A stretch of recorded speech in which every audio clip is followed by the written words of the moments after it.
What are your inspirations? Inspirations, yeah. It's hard to say. It just comes to mind, comes to I don't know. It's not.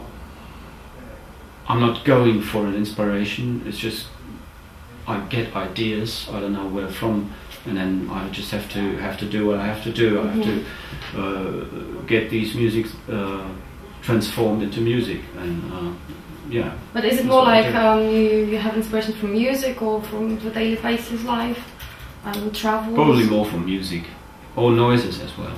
Could also be that I just walk the street and there's an interesting broken car, whatever, you know, and then it's like, oh, that's an interesting sound, and then sometimes I may play around with the idea of using a similar sound, but I think it's in the end it's acoustic stimulation that inspires me.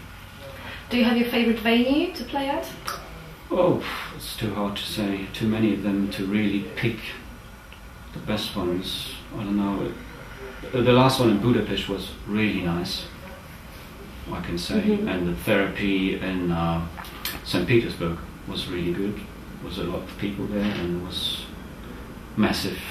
So it was fun. But it's hard to say. Even small parties, like I played in England, a very small party which was just about 80 people, and it was totally nice because a tiny one. Yeah, a tiny one. The sound was very good, and the people was very much into the music, and I enjoyed it. It was not so much troubling, you know. It was just like going out there, play, going back, a nice little thing. So it's hard to say. It can always be. It doesn't depend on how many people are there, and it doesn't depend on what place it is or what country it is. So it could always be good or bad.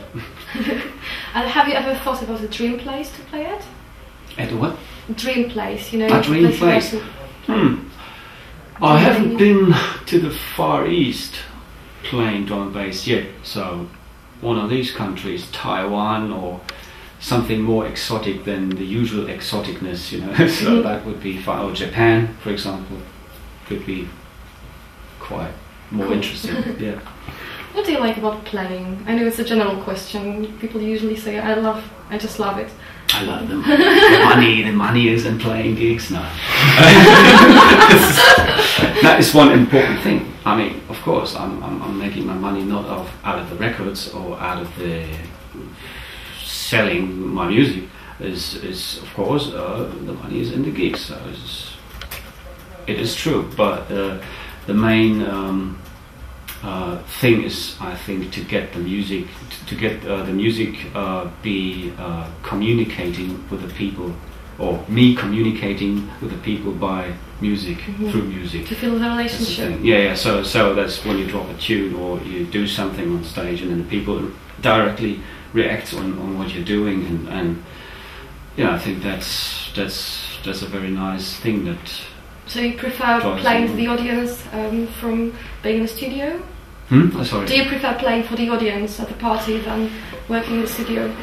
Yeah, I mean, when a tune is nearly done, it's also very satisfying. So it can't really be compared. I think it's two things. The one thing is in the studio to be satisfied about having tunes done or having a good idea done, and then playing gigs and having the people react positively on your music.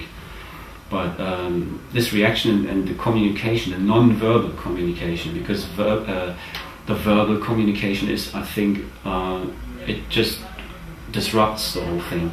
As soon as you start thinking about it too much, as soon as you start talking about it too much, it's music, and music is directly into your stomach, you know. It's just like, yeah.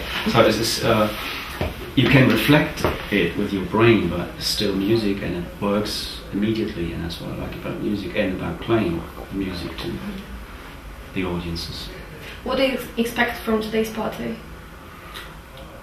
Hopefully a lot of people liking the stuff, and I expect a good sound. He already told me that it's going to be a very good sound system tonight, so I'm quite curious to play there. Yeah, so it's going to be fun.